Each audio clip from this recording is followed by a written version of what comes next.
말씀이 이제 로마서 12장 1절부터 13장 7절 사이에 네 개의 이제 관계 맺기가 있었죠. 첫 번째가 이제 하나님과의 관계 맺기. 하나님과의 관계 맺기가 제일 우선한다. 그런데 12장 1, 2절 두 절만 하나님과의 관계 맺기를 얘기하고 있죠. 그리고 이제 두 번째로는 우리가 잘 섬기고 있는 공동체 속에서 어떻게 서로 섬길 것인가에 대한 말씀을 부분에 우리가 같이 나누었고, 오늘 우리가 이제 나누고자 하는 부분은 우리를 힘들게 하는 이웃과의 관계 속에서 우리가 어떻게 행할 것인가. 그 다음에 또 이제 마지막 부분은 국가 속에 우리 그리스도인으로서 이 국가 속에 우리의 역할을 어떻게 감당할 것인가에 대해서 같이 말씀을 나누려고 합니다. 사랑하는 성도 여러분, 우리 세상을 혼자 살 수는 없어요. 사람들과 관계 맺기를 하며 살아갈 수밖에 없습니다. 굉장히 내성적인 사람은 이걸 잘 못해요. 그리고 외향적이고 굉장히 이렇게 활달하게 사는 사람들은 정말 잘합니다. 제가 약간 내성적 성격이기 때문에 조금만 내성적 성격이기 때문에 그래서 제가 이 관심이 많아요, 성격에 대해서. 그런데요, 조사에 의하면 입사 시험할 때 내향적 성격, 즉 소극적인 사람이 시험관이고 소극적인 사람이 와서 대답을 하면 붙을까요? 떨어질까요? 성격 공부가 아니라서 답을 안 듣겠습니다.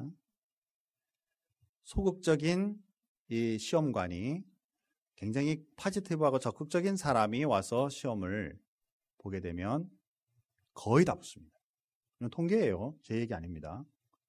소극적인 사람이 시험을 볼 때 소극성을 오면 거의 다 떨어집니다. 왜냐하면 딱 알아보고요, 자기 성격이 싫기 때문에 그게 작용한다고 그렇게 돼 있어요. 그러니까 어떻게 해야 되겠어요? 적극적인 성격으로 바꿔야 되겠죠, 그렇죠?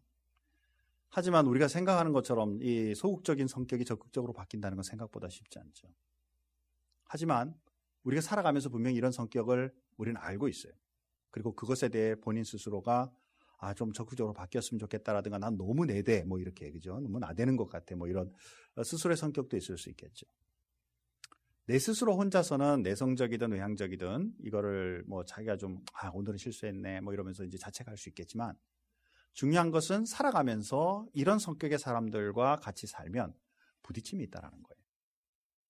부딪히지 않고 같은 공동체 속에서 좋은 관계를 유지하며 지내는 것이 우리는 원하는 바지만, 그런 좋은 관계를 유지하며 사는 때도 있지만, 사는 때도 있지만, 그러나 부딪힘에 있을 때가 분명히 있다라는 것이죠. 오늘 하나님의 말씀 속에서도 믿음의 공동체 속에서는 앞에서 말한 교회의 관계 속에 우리의 가지고 있는 재능과 지체의식을 가지고 서로 섬기고 서로 위하고, 그래서 교회가 든든히 세워지는 것이 하나님의 원하는 목적이지만, 심지어 우리 교회 속에서 신앙생활을 하더라도 부딪힘이 있을 수 있고 또 서로 괴롭힘이 일어날 수 있는 그런 상황이 분명히 있다는 거예요. 성경에서 이것을 없다라고 말하고 있지 않다는 거예요. 신앙 좋으면 이건 다 해결된다라고 말하고 있지도 않다는 사실이에요. 그럼에도 불구하고 이런 삶 속에 일어나고 있는 힘든 이웃과의 관계 속에, 이것이 예수님을 믿든 안 믿든 교회 속이든 외향 밖이든 직장이든 학교든 또 혹시 내가 속해 있는 어떤 동아리든 간에 이런 관계 속에 어려움은 분명히 있다라는 것이죠. 이런 그 어려움을 당할 때에 우리 그리스도인들은 어떻게 살아야 되느냐라는 거예요. 정답은 다 알아요. 원수를 사랑해라. 한번 따라서 합시다. 원수를 사랑하자. 마음이 안 내키죠? 소리가 약간 데시벨이 낮아요. 한 40 정도 됐어요. 최소 50 이상으로 한번 크게 한번 해봅시다. 원수를 사랑하자. 그죠? 이것은 예수님도 당연히 몇 번에 걸쳐서 말씀하셨고, 또 오늘 바울도 동일하게 말씀하고 있다는 거예요. 세상 속에 살아가면서 부딪히는 사람들과의 문제를 그대로 버려두지 말라라는 거예요. 그대로 그냥 그렇게 어려운 가운데 그대로 지나지 말라라는 거예요. 해결을 하고 이 해결을 통해서 하나님의 살아계심과 그 은혜를 누리라는 거죠. 그런데 이게 제가 목회하면서도 목회자로서 그리스도인으로 지켜야 될 일들 중에 가장 힘든 게 이건 것 같아요. 가장. 뭐 여러분들이 다른 거 있으시면 더 좋겠습니다. 이거는 뭐 저는 쉽게 해결할 수 있습니다. 이렇게 하시면 좋겠지만 성도들이 저를 포함한 우리 모든 성도님들이 알아요. 원수를 사랑하는 것이 맞아. 그러면서도 실제로 나를 어렵게 만들고 힘들게 만들었던 사람들을 용서한다는 건 생각보다 쉽지 않다. 이유가 뭘까? 아마 제가 생각하기에는 우리의 감정이 하나님을 믿는 신앙보다 더 크게 작용하기 때문이 아닐까라는 생각이 들어요. 이론으로는 알아. 하나님께서 나를 사랑하셨으니 나 같은 사람도 사랑하셨으니 나도 해야지라는 이론은 아는데 실제로 내 감정에는 막힌 이 담을 허물어 보기가 생각보다 쉽지 않다라는 것이죠. 또 다른 면에서는 어떤 면으로 보면 내가 용서해버리면 저 사람은 뭐야 도대체. 저 사람은 나한테 피해를 줬는데 그럼 나는 뭐 어떡하란 말이야. 내가 용서해버리고 나면 그럼 나 이 허전한 마음은 뭘로 채우란 말이야. 이런 생각도 들 수가 있죠. 구약의 말씀 속에는 이는 이로, 눈은 눈으로 이 말씀이 더 좋아. 한 대 때렸냐? 나도 한 대 때려. 이를 뽑았냐? 그럼 나도 하나 뽑을래. 눈을 뽑았냐? 그럼 나도 눈을 뽑아. 자, 그런데 우리가 그 원리대로 내가 나를 눈을 어렵게 했다 그래서 나도 눈 하나 딱 뽑는 순간에 마음이 편해지고 평강이 임하고 은혜가 임하나요? 그죠? 아닌 것을 누구나 다 알죠. 예수님도 이것을 아셨기 때문에 이 말씀에 대하여 분명히 예수님도 언급하신 거예요. 그렇지만 우리 세상 속에 살면서 우리를 힘들게 많은 사람들에 대한 리액션, 반응은 이 구약의 말씀이 더 우리에게는 더 친근하게 다가온다는 거죠. 내가 나를 어렵게 만들었는데도 나를 힘들게 만들었는데 내가 용서해버린다 그러면 내가 손해보는 것 같은 느낌이다 그 말이죠. 그런데 성경은 그 반향적으로 네가 그들을 심판하거나 그들을 어렵게 만들고 반공격을 가하는 것보다 그 심판은 하나님께로 맡겨두어라라는 것이죠. 이게 이제 참 어려운 부분이죠. 우리의 원리에 의하면 한 대 맞았으니 한 대 때려주고 나면 좀 그래도 좀 응어리라도 뭐 편안하진 않겠지만 좀 풀어질 듯한데 성경은 그렇게 말하지 않고 이것을 풀어서 하나님께로 돌려드리고 거꾸로 너의 삶은 그 사람을 사랑하고 그 사람에게 은혜를 베풀고 그 사람을 포용하라는 거죠. 용서하라는 거죠. 사랑하는 성도 여러분, 우리 원리 가지고는 내 감정으로는 이걸 할 수 없다라는 거죠. 너무너무 힘든 일이라는 거예요. 당연한 거다 그 말이죠. 하지만 하나님께서 우리들에게 이 말씀을 하실 때는 우리에게 손해된 것보다 우리에게 분명히 득이 되고 우리에겐 분명히 은혜가 된다라는 거예요. 자, 말씀 속에서 보니까 한번 보시죠. 20절 말씀에 보면 12장 20절 말씀 우리 한 목소리로 다 같이 한번 크게 한번 읽어보겠습니다. 참 재밌는 말씀이 있죠. 다 같이 한번 한 목소리로 읽습니다. 내 원수가 줄이거든 먹이고 목마르거든 마시게 하라. 그리함으로 내가 숯불을 그 머리에 쌓아놓으리라. 아멘. 자, 우리가 상대편을 사랑하고 용서하고 그들을 포용하기 시작하면 우리 상대편 그 머리 위에다 뭘 쌓는다고요? 숯불을 쌓는다고요. 숯불을. 좀 웃기죠, 그죠? 그럼 여러분이 한번 생각해 보세요. 상상해 보세요. 내가 좀 미워하는 사람이 있는데 내가 한번 잘해줄 때마다 그 위에 머리에 숯불이 이거 상징적으로 이제 생각해야 되겠죠. 진짜 숯불을 올려놓으면 머리 타니까 상징적으로 하나님의 숯불이 하나 올라가고 더 잘해주면 또 하나 올라가고 또 하나 올라가고 이제 내가 한 10번쯤 해가지고 숯불이 여기 한 10개쯤 쌓였다고 생각해 보죠. 여러분은 뭘 기대하세요? 마음속에 지금 무슨 기대가 있으신가요? 숯불이 이만큼 쌓여 있어요. 상대편에. 영적으로 우리 보인다 치고요. 뭘 기대하세요? 저게 확 무너져가지고 대버려라. 그렇게 기대하세요? 그죠? 숯불을 쌓는 거라 그랬어요. 내가 잘해주면 잘해줄수록 하나님께서는 그 머리 위에 숯불을 쌓아주시는 거라 그랬는데 이 성경 해석이 굉장히 다양해요. 이 숯불의 의미가 뭐냐라는 거죠. 우리 묵상하면서 저는 이 숯불의 의미를 두 가지로 생각해 봐요. 첫 번째는 좋은 의미의 숯불이에요. 제가 쌓으면 쌓을수록 내가 나에게 나쁘게 했지만 내가 좋은 의미로 하나님을 사랑하고 이 사람을 사랑하는 마음으로 이제 용서하면서 좋은 일을 행하기 시작하면 이게 숯불이 되어 이제 쌓이면서 이분의 마음속에 뭐야, 나는 저 사람에게 함부로 하는데 저 사람은 나한테 너무 잘하네. 이게 뭐지? 어디서 온 거지? 깨닫게 되고, 그래서 그가 얼어붙었던 마음, 더럽고 추악하고 공격하던 마음들이 녹아날 수 있는 숯불이 될 수도 있다는 것이죠. 또 다른 의미의 숯불은 뭐냐면, 우리는 그저 하나님의 원리에 따라 사랑을 베풀고 그분을 용서하지만 이 숯불이 결국에는 이 사람에게 변화를 일으키지도 않고 자기는 계속 악에 거하게 되면 이 숯불이 쏟아지는 순간에는 본인에게 심판이 된다는 것이죠. 그렇기 때문에 확률상 봐요. 나는 나한테 나쁘게 했기 때문에 내가 나쁜 마음을 계속 가지고 있으면 나도 망가지고 저 사람도 망가져요. 그런데 나한테 나쁘게 막 했지만 내가 그리스도의 사랑으로 좋은 것으로 옮기면 나는 하나님 앞에 바로 서죠. 이 사람은 좋아질 확률 50%, 나빠질 확률 50%죠. 그래서 그가 은혜를 받고 녹임에, 그 숯불의 녹임에 은혜를 입으면 모두가 다 승리하는 회복의 역사가 일어나는 것이죠. 그 사람이 악을 계속 행하기로 하더라도 적어도 나만큼은 하나님 앞에 지속하여 은혜를 받고 이 사람은 거기에 대한 대가를 치르게 되겠죠. 하나도 위로가 안 될 줄 압니다. 여러분에게. 하지만 이게 하나님의 원리죠. 사랑하는 성도 여러분, 한 목사님이 목회를 하면서 너무 고통을 당하는 거예요. 어느 성도가 그렇게 힘들게 자꾸 하는 거죠. 그러니까 이제 이 목사님이 너무 가슴이 아프고 힘들고 하니까 병이 날 만큼 이제 막 마음인데, 옆에 있던 다른 성도님 중에 아는 분이, 목사님 힘드시죠? 정말 어떻게 하면 위로가 될지 모르겠습니다 라고 말씀하니까 이 목사님 뭐라 그러시냐면, 제가 어떻게 할 수 있는 것보다 하나님이 일하실 공간을 제가 남겨두는 거죠 라고 표현하셨다 그래요. 그거를 그 사람을 나가 해서 쫓아낸다고 그게 되겠어요? 그만하세요 한다고 되겠어요? 그러니까 이게 상황적으로 이게 쉽지 않은 걸 아니까 이 목사님의 원리는 뭐냐면, 자기의 마음은 그분을 지속하여 사랑하고 있고, 그리고 이제는 자기의 영역을 떠났으니 이제 하나님께서 이 일을 관여해 주셔서 하나님께서 역사해 주시기를 기대하는 마음으로 남겨놓았다라는 표현이죠. 사랑하는 성도 여러분, 우리가 원수를 사랑하고 사람들을 대한다는 것은 바로 이런 마음이에요.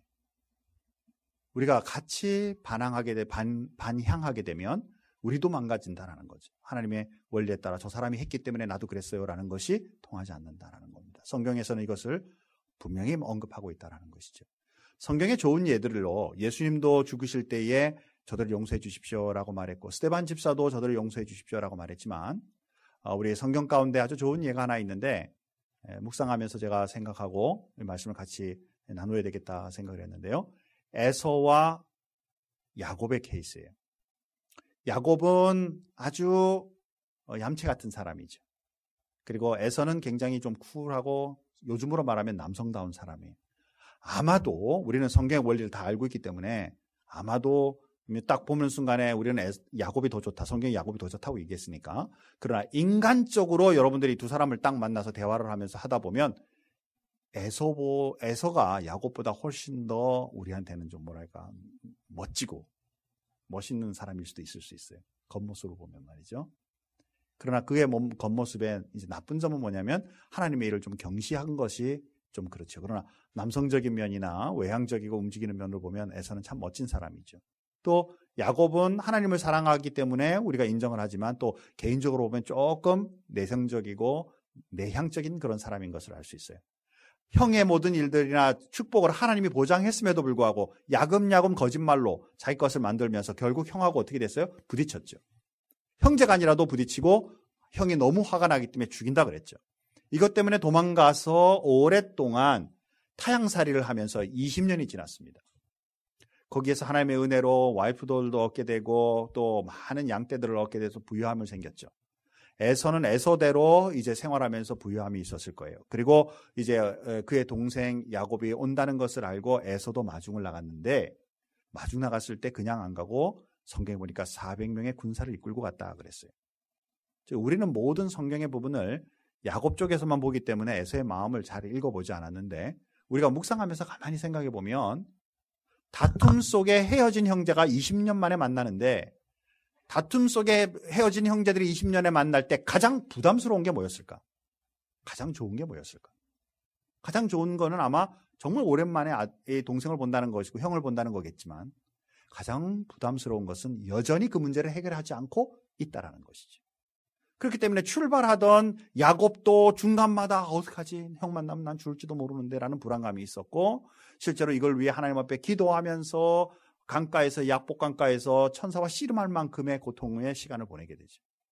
그리고 또 그것마저로 안 되니까 형의 선물 때를 2번에 걸쳐서 내놓아 보내는 이런 일들을 계획하고 실제로 실행하잖아요. 그런데 반대급부로 형은 400명의 군사를 이끌고 왔어요. 무슨 뜻일까? 자기 동생 만나러 오는데 군사를 끌고 올 이유가 있어요? 아마도 나는 이만큼 성공한 사람이고 나는 군사력을 가지고 있으며, 사실 다시 그때 당시에 군사력을 가진다는 얘기는 먹고 살릴 만큼의 능력이 있어야 되고 지휘력이 있어야 되니까 부유함이나 모든 걸 다 가지고 있는 거죠. 권력이 있는 사람이라는 것. 또 한편으로는 너 옛날에 하던 것처럼 똑같이 그딴 식으로 하면 내가 한 번에 너 보낼 수 있어 라는 그런 무력적인 그런 마음도 있었을 수도 있겠죠. 어쩌면 또 좋은 마음으로 본다면 동생이 멀리서부터 오니 내가 보호해줘야지라는 마음도 있을 수도 있겠습니다. 그러나 우리가 다시 한번 잘 살펴보면 양쪽 다 20년의 세월은 결코 편안한 생활이 아니었을 거라는 거예요. 야곱이 궁극적으로 돌아올 때 마음 아파하고 정말 이것을 무서워하고 두려워하는 마음을, 그게 오늘만의 문제냐 그 말입니다. 20년 동안에 해결하지 못한 그 문제를 안고 살아야 되는 거죠. 사랑하는 성도 여러분, 하나님 앞에 원수진 사람들과 같이 살아간다는 것은 바로 이런 마음이에요. 나는 억울해요. 나는 결코 이것에 대해서 잘못한 게 없어요. 하지만 내 마음속에 그 나를 힘들게 만든 사람에 대한 마음이 구부러져 있다면 나는 힘들고 어려운 삶을 살 수밖에 없는 거예요. 아무리 딴 사람에 대하여 그 사람에 대하여 그 얘기를 한다 할지라도 내 삶이 편안할 수 없다라는 거예요. 하나님이 이것을 원하시지 않는 것이죠. 하나님이 진정으로 원하시는 것은 너희가 여기서부터 놓여나라는 거예요. 그것은 용서부터 시작되는 것이고, 그것은 포용으로부터 시작되는 것이고, 그리고 이것으로 인해 내 문제가 해결됨으로 그 사람의 문제가 될 수 있는 것이고, 또 그들을 향해 선을 베풀 때 하나님은 그의 머리에 숯불을 쌓아놓음으로써 또 다른 해결의 문제의 방안을 열어가실 수 있는 그 기회를 만드는 것이 저와 여러분이라는 것을 말씀을 통해 보게 된다는 사실입니다. 어렵죠. 그러나 하나님 앞에 우리가 이것을 실천하는 그리스도인이 되기를 주님의 이름으로 축원합니다. 이것이 내가 사는 방법이에요. 내가 살아나는 방법이에요. 나뿐만 아니라 다른 사람도 살릴 수 있는 방법인 것을 우리는 알아야 되겠다는 것이죠. 사랑하는 성도 여러분, 야곱과의 케이스에도 둘이 그것을 잘 이제 풀고 나니까 서로 포용하고 편안함으로 서로 헤어지는 것을 보게 되죠. 그 이후로 서로 간에 이 문제로 인해 인생의 괴로움이나 힘듦은 당연히 없는 것이죠. 그리스도인들은 바로 삶 속에 당하고 있는 어려운 문제들을 그대로 그냥 무시하고 없는 듯이 살아가지 말고 반드시 해결할 수 있는 그리스도인으로 살 수 있기를 주님의 이름으로 축원합니다. 자, 우리가 또 한 번 볼 수 있는 것은 뭐냐면 국가와의 관계죠. 13장 1절부터 7절 사이의 말씀입니다. 간단하게 말씀 같이 보고 정리한 다음에 마치도록 하겠습니다. 13장 1절 말씀 우리 한 목소리로 같이 한번 읽겠습니다. 13장 1절입니다. 자, 한 목소리 같이 읽습니다. 각 사람은 위에 있는 권세들에게 복종하라. 권세는 하나님으로부터 나지 않음이 없나니 모든 권세는 다 하나님께서 정하신 바라. 아멘. 우리 더 정확한 국가관에 대해서는 우리 제자반에 여러분이 나중에 이제 오시면 국가관에 대해서 또 한번 정리할 때가 있을 겁니다. 그러나 오늘 간단한 원리 속에 특별히 말씀에 나오고 있고 지금 우리가 기거하는 미국이나 우리의 조국인 한국이 정말 지금 영적으로나 모든 면에서 밝고 아름다운 지금 그런 상태가 아닐 수도 있기 때문에 우리가 그리스도인으로서 우리가 사랑하는 조국을 위해 우리가 기거하고 있는 이 나라를 위해 어떤 마음을 가지고 대해야 할 건가 잠깐 나누고 말씀을 마치겠습니다. 말씀 속에서 보니까 권위는 하나님이 주신 거라 그랬어요. 그래서 어느 정권이 어쩌고 이런 일에 대해서 말하는 것을 그리스도인은 정말 조심해야만 합니다. 이것이 하나님의 권위를 건드리는 일들, 무시하는 일들이 되지 않도록. 아까 원수 사랑하는 것도 동일합니다. 원수는 그가 가지고 있는 죄는 우리가 미워하는 거예요. 그러나 그 사람은 우리는 사랑하는 것이죠. 그래서 원수를 사랑할 때 그 사람을 보는 것이죠. 하나님 앞에 하나님이 창조하고 만드신 사람을 보게 되고 그 뒤에 악한 영으로 인해 조종당하고 그가 삶의 궁핍함이나 악함으로 치닫는 것에 대해서 우리는 가슴 아파하기 시작하면 원수를 사랑할 수 있는 것처럼 이 권세를 주신 하나님이 그 권세를 잘 사용하는 좋은 정권의 그 권력자들과 그것을 악하게 사용하는 악한 권력의 사용자들이 있을 수 있음을 성경을 통해서 우리는 이미 보고 있고 우리는 그것을 어떻게 이제 대하고 판단하고 그리스도인으로 살아갈 것인가에 대한 문제다라는 것이죠. 우리가 소원하기에는 모든 권세들이 다 하나님의 은혜의 권세이기를 저는 소원합니다. 그러나 우리 역사상으로 성경 안에서도 마찬가지고 지금 우리 처해 있는 우리 한국 그리고 북한의 상황을 비교해 본다면 악한 그 권세를 악하게 사용하는 자들도 분명히 있다는 것이죠. 그렇기 때문에 하나님이 그 권세를 주신 것에 대해서는 우리는 인정해야만 합니다. 하지만 그 악을 인정할 수는 없는 거예요. 그렇죠? 그렇기 때문에 우리는 악한 것에 대해서는 하나님 그 악은 멸해 주십시오. 그러나 하나님 주신 그 권세가 회복되고 잘 됨으로 말미암아 이 북한이 하나님 앞에 정말 통일이 되고 또 새로운 좋은 정말 나라가 되어서 모든 그 국민들이 은혜를 입고 회복하는 역사가 있게 해주십시오라고 우리는 기도를 해야 되겠죠. 하나 더 여러분과 짚고 싶은 것은 뭐냐면 성경에 비슷한 상황이 많이 나와요. 악한 나라들이 있어요. 그리고 하나님의 나라 이스라엘이 있어요. 이 가운데 반드시 악한 나라들이 침공할 때가 있습니다. 언제죠? 하나님을 잘 섬기고 그들이 주님 앞에 바로 섰을 때, 아니면 그들이 하나님의 말씀과 그들이 살아야 될 방법에서 벗어났을 때, 그렇죠? 언제나 하나님의 말씀 속에서 그들은 하나님의 매가 되기도 해요. 누구를 위하여? 하나님의 백성을 위하여. 우리가 가장 두렵고 정말 우리가 함께 기도해야 될 문제는 지금 우리 사랑하는 조국 주변에 있는 이 나라들이 하나님의 매가 되어 우리의 나라를, 우리 사랑하는 조국을 치시지 않도록 교회가 바로 서야 하고 그리스도인들이 바로 서야 하고 그리고 모든 정치하는 모든 권세자들이 하나님 앞에 바로 서야만 우리나라가 그들의 그 매로부터 하나님 앞에 사용당하는데 어려움을 당하지 않는 일이 일어날 줄 믿는다라는 것이죠. 사랑하는 성도 여러분, 오해하지 않기 바랍니다. 제가 우리나라에 대해서 나쁘게 얘기한다고 생각하지 마십시오. 그 악한 것이, 악한 세력들이 속히 사라지기를 원합니다. 그러나 교회가 회복되지 않고 성도들이 주님 앞에 바로 서지 않고 우리 나라가 주님 앞에 바로 서지 않으면 하나님의 매가 되는 순간에 우리 모두는 다 어려움에 경험해요. 하나님 이것을 원하시지 않는 거예요. 하나님이 주신 권세에 대해서 13장 1절부터 7절 말씀에 말하고 있는 바가 바로 이것이다라는 것입니다. 사랑하는 성도 여러분, 우리는 그리스도인으로서 우리 사랑하는 조국과 우리가 처해 있는 우리 국가에 대해서 사랑하는 마음과 하나님의 마음을 가지고 분별력 있는 그리스도인으로 살아가야 되는 것, 이게 우리의 책임입니다. 정말 우리나라를 위하여 그리고 정말 북한을 위하여 하나님 앞에 기도하면서 하나님의 권세가 바른 방법으로 사용되고 그 속에 있는 많은 그리스도인들이 은혜를 누릴 수 있도록 하나님 축복을 주십시오라는 마음으로 주님 앞에 나가자라는 것이죠. 한 말씀 같이 한번 묵상하고 마치겠습니다. 디모데전서 2장 1, 2절에 보니까 이런 말씀이 있습니다. 다 같이 한 목소리로 한번 읽어봅니다. 그러므로 내가 첫째로 권하노니 모든 사람을 위하여 간구와 기도와 도고와 감사를 하되 임금들과 높은 지위에 있는 모든 사람을 위하여 하라. 이는 우리가 모든 경건과 단정함으로 고요하고 평안한 생활을 하려 함이니라. 아멘.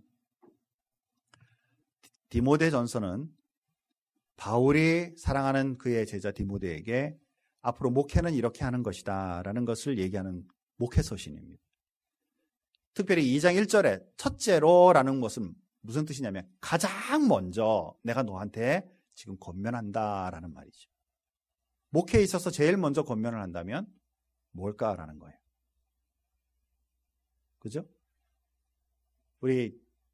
제가 이제 한국에 잠깐 나가 있는 동안에 우리 교회 출신이셨던 권사님이 언제 전화를 한번 했어요. 목사님, 본인 권사님이 다니시는 교회에 부목사님이 이제 해외로 나가서 목회를 지금 하시기로 청빙을 받았습니다. 오랫동안 미국에서 목회하신 목사님이 좀 같이 만나서 외국에서의 생활이 어떤지 좀 한번 나눔을 가져주시면 좋겠어요. 그래서 그러죠. 그래서 제가 원주까지 갔어요. 그래서 이제 그 목사님 가족하고 만나서 같이 먹고 마시면서 대화를 쭉 하면서 마치 이런 마음이죠. 해외에서 오랫동안 목회했던 제가 이제 막 처음으로 이제 해외로 나가는 우리 목사님에게 무슨 말씀을 해줄까? 그죠?